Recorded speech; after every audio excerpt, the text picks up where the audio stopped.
Do you find class on yellow page too? Yes, we do. Is it? Yeah, you know, when I first look at, I say, oh, I need to go and learn jazz. The first thing I look under the yellow page is only one company. On one Yeah, company? only one.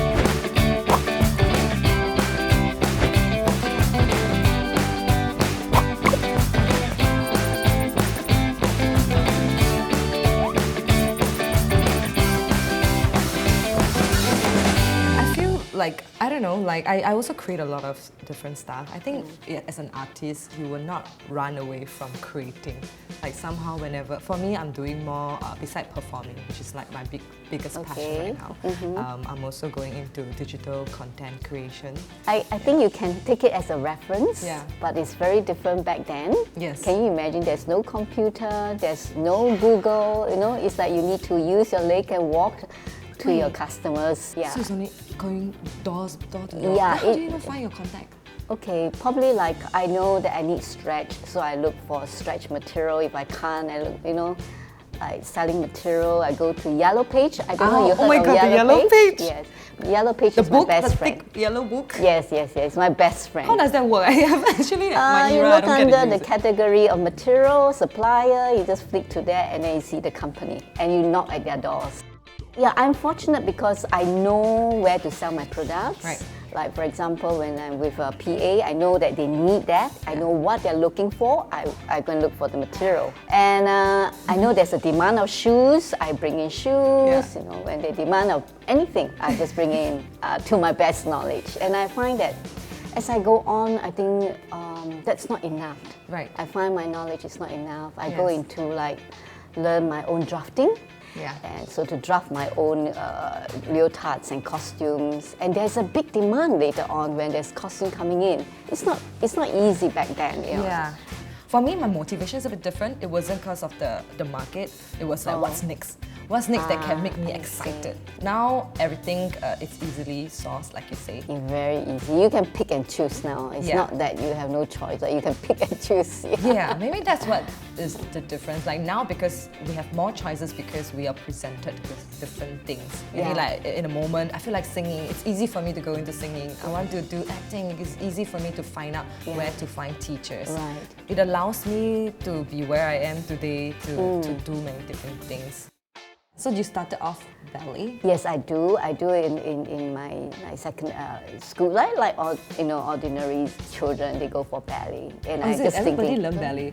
Like, no, not at all. It's what are just the few dance styles that were still around? It's only ballet. I think most like Chinese dance was a huge thing because during that time, most of them are educated in Chinese, in Chinese. So sort of like their root, you know, their root. They must know culture, their own culture. So it's a trend actually. When you look at it, it's a trend. Hip hop, street dance. It was just lately. Right. Yeah, I started off with hip hop.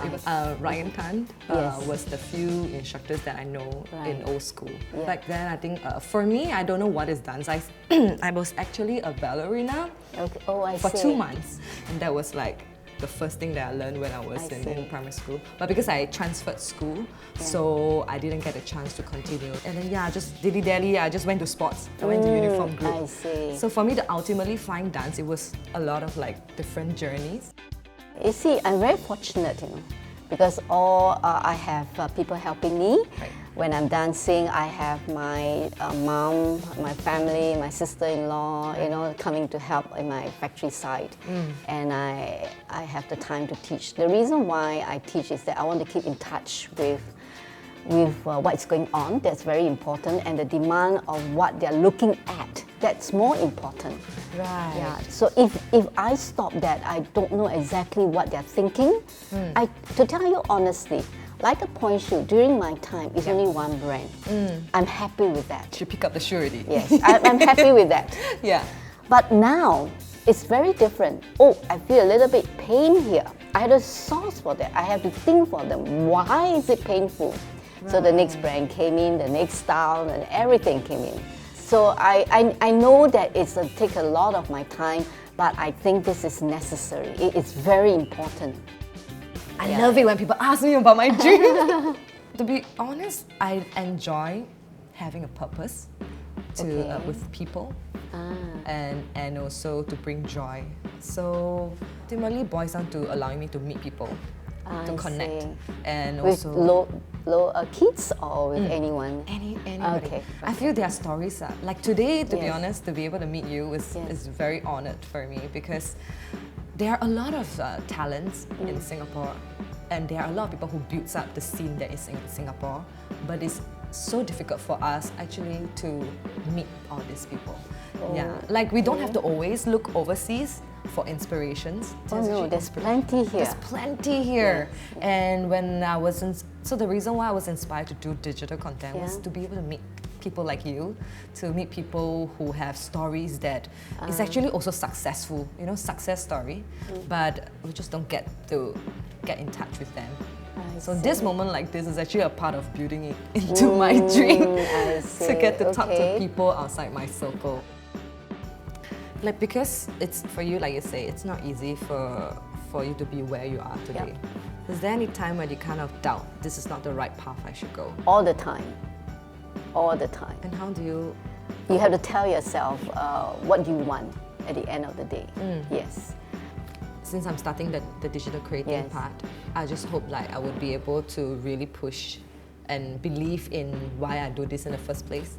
Okay. Yeah. So I asked you like why, whether you had that feeling of doubting. It's because I think it's very normal for us to have a passion, but we also always doubt, okay, is this the right path I see, okay. Yeah. You believe in yourself. Yeah. You need to, whatever you do, you need to refine and refine and refine. And you get your answer at the end of the day. Okay, we'll do curtsy. Okay, curtsy. It's an international thing, is it? Everybody must know. Yes, it's more like a norm to the ballet world. When you finish a dance and you say thank you to the audience. So you have to face the audience first. Hi audience. Right, and you stand in a very good, what we call a first position. First position? Right. Do I have to have the poise also? If you can, so it's the rib cage should be closed. Yes. The shoulder must be open. Yeah, that's right. Maybe a private class with you. And I'm demisecond. Yes. Right. You step to the side. Then put your left knee over to your right. Okay. And you bend your right knees and extend your left toes out and put down your head. Thank you. All the way to the back of the audience. And then you step to the side. Through them. And then step to the other side and then you curtsy. All right, it's my turn. Okay, something easy. Something easy. It's called a log on in dance hall. Yeah, L-O-G, log on. Oh, I see, okay. Yeah, so basically, first, my knees is bent. Okay. So I feel soft and grounded. So hands is just like a gesture, so make it nicer. So it's like an L shape. You're gonna go forward and open and come back. And forward, left leg and open and come back. Yeah, so you're gonna go and one. Oh my gosh, you're natural! And then your hips just kind of like turn to your right. Oh, look. So it's open. Yeah, it's always like there's this twisting you papa going on. Okay. So you and open. And open. And then you just feel the music coming and dun, dun, da, da, da. Then you can face me. Face you, okay. And you go right, 6, 7, and right side. Oh yes! 7. And one more time. And then now we do the curtsy to the audience and we go open. And thank you very much. Okay,